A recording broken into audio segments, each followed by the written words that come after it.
In 1492, Columbus makes his way from Spain, Portugal, and he hits the West Indies. He meets up with the natives there, and he finds himself amidst great hospitality.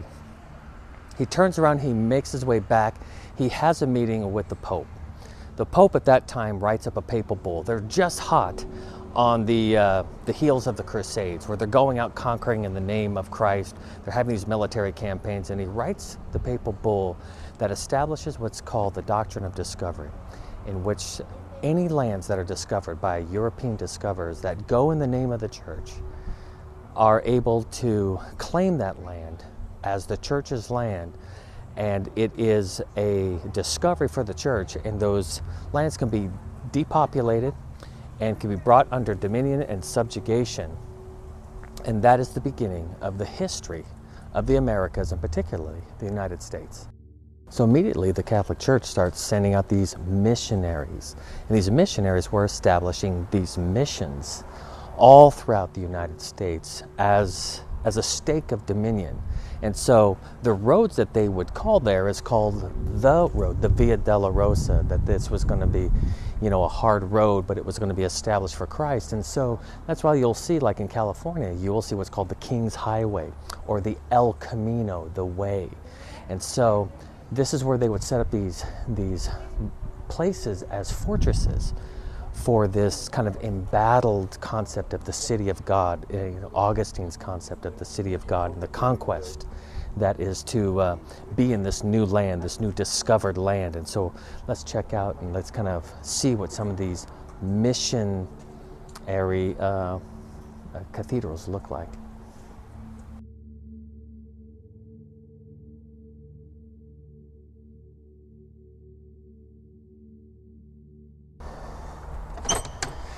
An important thing to understand in Christendom, in the world of Christianity, is the doctrine of dominion theology that we have touched on in so many ways. This is the concept that's virtually made up the concept of the Catholic Church, that the church is supposed to have dominion over the entire world. It is to subjugate the world to Christ, and if it's used through these more Old Testament concepts of conquering the Canaanites, if it's through military conquest or if it's through spies and intrigue. This is all a very kind of a crypto-Jewish Old Testament theology that does believe that, that through warfare or through whatever means it is politically, that there is an Israel on earth that is the church, but in the style of an Old Testament conquest mentality. And that is dominion theology in essence, and that really makes up the essence of Catholicism. Now, Protestantism, on the other hand, looks at the New Testament of the picture in which Abraham did not obtain to that land. For what reason? Because that land would be obtained upon the return of Christ, and when Christ gives his inhabitants through resurrection, or through judging the earth and creating a new heavens, a new earth, and a new creation week. So that is a key difference. Catholicism is this entire pursuit of a world conquest in this age, not by conquering the world by turning people to Christ through the gospel, and Christ is mediating his high priesthood up in heaven, but they've brought the priesthood here down on earth, and they are mediating here on earth as if this is a conquest done through the church and through people and through the hierarchical system of the church ecclesiastical. And so when they think of the term the church militant, is different than how a Protestant would think of that. The church militant to the Catholic would literally be militant, military. The Jesuit order, it's an army. You could kill. You can employ armies. You could take over governments. You could subjugate princes and kings. And it's very important to really understand that dominion theology is a radical change from what the gospel intent is. Dominion theology teaches that you have to conquer this world, and that's why you get the picture of things like the Inquisition, or you get the Crusades, or whatever has happened that has brought great reproach upon the name of Christ, that has happened through, quote, Christianity. And yet this is all really coming from the concept of this dominion theology paradigm that the church has taken up. The problem is, and what we're going to touch upon, is how Protestantism had subscribed to that mentality. And how so? Well, particularly and especially Revelation 13 brings out the lamb-like beast is in the image of that amalgamated beast of Revelation 13 and becomes its likeness. Now that amalgamated beast has clearly been identified in prophecy as the Roman Catholic system, made up of all the different systems of religion, as kind of Christianized it, so to speak. Revelation 13. And I saw a beast rising out of the sea, with 10 horns and 7 heads, with 10 diadems on its horns, and blasphemous names on its heads. And the beast that I saw was like a leopard, its feet were like a bear's, and its mouth was like a lion's mouth. And to it the dragon gave his power, and his throne, and great authority. One of its heads seemed to have a mortal wound, but its mortal wound was healed. Then I saw another beast rising out of the earth. It had 2 horns like a lamb, and it spoke like a dragon. It exercises all the authority of the first beast in its presence, and makes the earth and its inhabitants worship the first beast whose mortal wound was healed.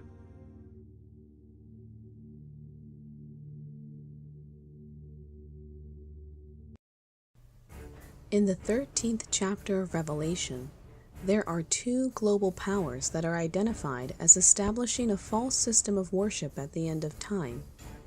One is an ecclesiastical power, swaying the world through its religious authority. The other is a secular power, the most influential nation in all the world. Through the unification of the ecclesiastical and civil powers, a counterfeit system is derived in which religious liberties are removed, and the freedom to worship God according to one's own conscience will be supplanted by the conscience of a church-state government. Variation from the established authority will be punished as heresy or treason. As far-fetched as all this may seem from America's future, this is not the first time the secular and religious powers have united into a single tyrannical government. For roughly 1260 years, Justinian's Code reigned from approximately 538 AD until 1798. Justinian's Code was the civil law of Europe, which stated that the Roman Catholic faith was the only authorized religion, and that the Roman Catholic pontiff was the supreme power of God on earth. Any persons who denied the Pope's supremacy or rejected the Catholic faith were subject to civil punishments. Justinian's Code formed the basis of religious intolerance for nearly 13 centuries. We desire that all people subject to our benign empire shall live under the same religion that the divine Peter, the apostle, gave to the Romans. We order all those who follow this law to assume the name of Catholic Christians, and considering others as demented and insane, we order that they shall bear the infamy of heresy. Let no place be afforded to heretics for the conduct of their ceremonies, and let no occasion be offered for them to display the insanity of their obstinate minds. Let all bodies of heretics be prevented from holding unlawful assemblies. The freedom for lay people to assemble in their own churches and worship God according to their own conscience was considered, quote, unlawful assemblies. The freedom to even speak about religious matters in public would be visited by the severest punishment.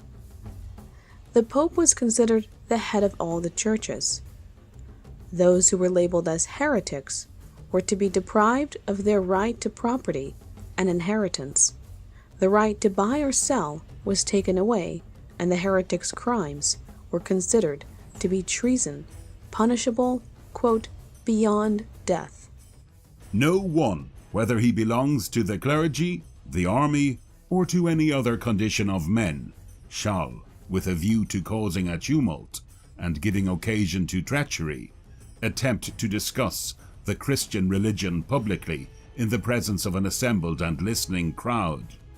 We desire, in the first place, that their offense should be classed as a public crime, because whatever is committed against the divine religion is productive of injury to all persons.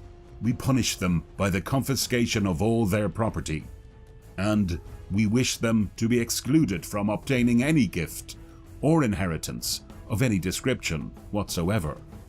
In addition to this, we deprive anyone found guilty of these heresies of the power of giving, purchasing, selling, and, finally, of making any contracts. An investigation of this kind shall also extend beyond death, for, as it is permitted to denounce the memory of the deceased in case of treason, it is not unreasonable that a heretic should undergo the same sentence. A government that takes away the right to buy or sell as a civil punishment for religious crimes is described in Revelation 13 as a power that will again rise to supremacy at the end of time. The unification of church and state may not be so distant of a reality as it may seem. The legal precedence to establish laws like Justinian's Code in America has already been established through a series of papal bulls known as the Doctrine of Discovery. These bulls make up the body and basis of the laws which establish the right to land ownership in America. In 1095, Pope Urban II passed the first international law in his papal bull entitled Terra Nullius, or Empty Land. This bull gave kings and princes of Europe the right to, quote, discover and possess non-Catholic land in various regions of the world on the basis that the land was considered legally empty because it was not under Catholic rule. In 1452, the papacy issued another bull called Deum Diversas, which gave the Spanish monarchy the right to invade other lands and place all non-Catholics into perpetual servitude. We grant to you full and free power through the apostolic authority by this edict to invade, conquer, fight, subjugate the Saracens and pagans and other infidels and other enemies of Christ, and wherever established their kingdoms, duchies, royal palaces, principalities, and other dominions, lands, places, estates, camps, and any other possessions, mobile and immobile goods found in all these places and held in whatever name, and to lead their persons in perpetual servitude. The bull that legitimized Christopher Columbus's discovery of America was issued by Pope Alexander VI, called Inter Cetera, or Among Other Works, and was issued in 1493 as a part of the Bulls of Donation, granting the Spanish monarchy the legal title to the land that Columbus had discovered, and issued a title granting rights to any future lands that might be discovered in non-Christian parts of the world. As becomes Catholic kings and princes, you have purposed with the favor of divine clemency to bring under your sway the said mainlands and islands, with their residents and inhabitants, and to bring them to the Catholic faith. And we make, appoint, and depute you, and your said heirs and successors lords of them, with full and free power, authority, and jurisdiction of every kind. America's very autonomy as a nation and legitimacy of its government has the Papal Bull of 1493 at its roots. Power to discover and claim possession of land that was not already under the rule of a Christian sovereign was a precedence first established by the Catholic Church, and is the father of how America legitimizes its claim to possess land over other people groups like the Native Americans today. So in really keying in on Revelation 13 and looking at the amalgamated beast, and what is that? That's the first beast that is mentioned in Revelation 13. And that is the beast that has the body of a leopard, it has the mouth of a lion, it has the claws of a bear, and then it has 7 heads and 10 horns, and it's clearly been identified in prophecy as the Roman Catholic system. It's the papal system that truly had adopted all the qualities of Babylon, Medo-Persia, Greece, Rome, all the persecuting powers, the stealthful body of the leopard, and its ability to camouflage and to hide, the great jaws in the persecuting power of the bite of the lion. It has the claws of a bear. If you've ever seen the claws of a grizzly, then it has the 7 heads and the 10 horns, and that's all this amalgamated system. And that's why when you look at the Roman Church and even look at all the symbols, it's all religions all melded together. That's why the Catholic system needed Neoplatonism, the ability to use what's called the law of Hermes, the Hermetic kind of doctrine of looking at all religions and what is the theme of all religions that's played out in maybe the different characteristics of Buddhism or in Hinduism or in Shintoism or in whatever idea that it is. It could be any pagan idea, but it's all culminated or all boiled down into how does this all sync up and link up, and it's really saying all the same thing. Well, that's Neoplatonism, and that is why the system is identified as a harlot, as something that takes in all the religions and amalgamates it and turns it into this system, this dominion theology world religion system called Catholic.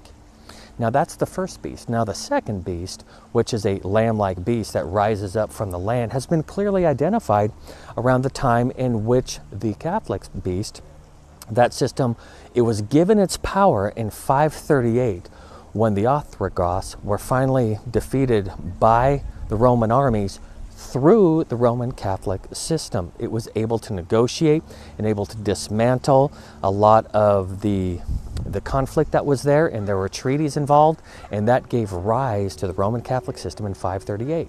Now, in the book Revelation, it says that for 1260 day/prophetic years, that this power will rule, and it did rule all throughout Europe, and eventually, made its way into the Americas. But it received a deadly wound in 1260 years later from 538, which is 1798, in which you had Berthier, the general to Napoleon, give that deadly wound.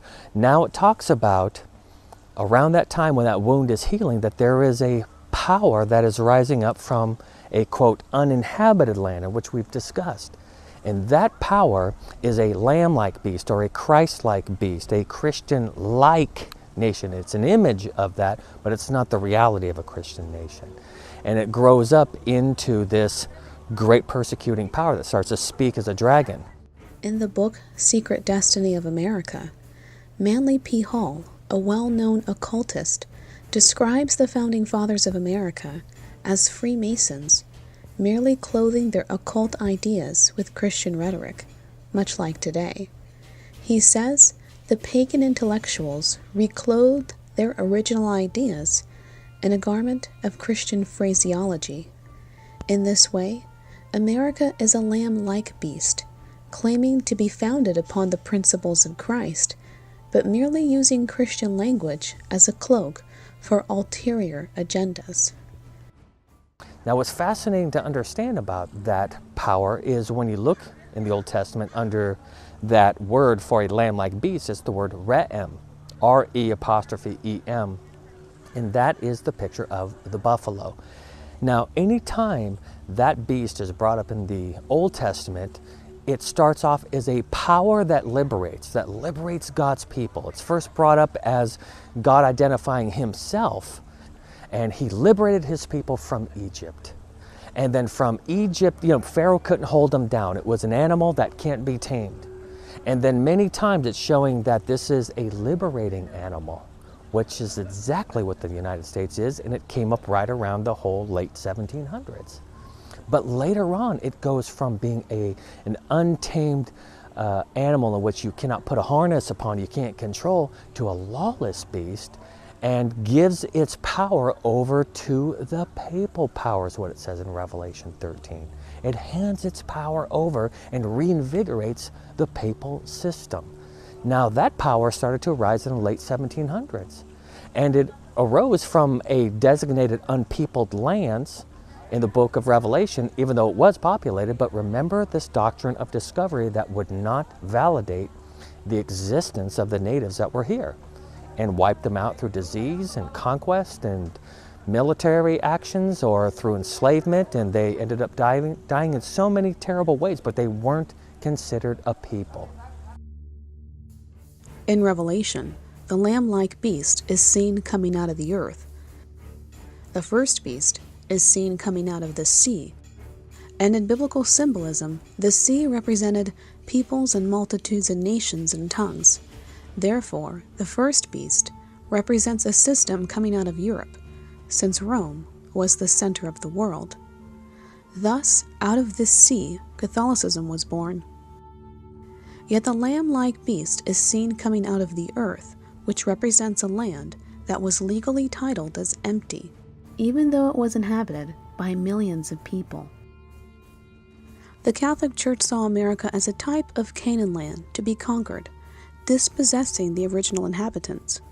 Because the occupiers were not Christian, the Catholic Church believed it was their divine inheritance to possess, conquer, and subjugate America, just like Israel dispossessed the inhabitants of Canaan.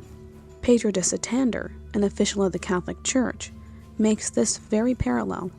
This is the land of promise, possessed by idolaters, the Amorite, Amalekite, Moabite, Canaanite. This is the land promised by the Eternal Father to the faithful, since we are commanded by God in the Holy Scriptures to take it from them, being idolaters, and by reason of their idolatry and sin, to put them all to the king, leaving no living thing save maidens and children. Their cities robbed and sacked, their walls and houses leveled to the earth.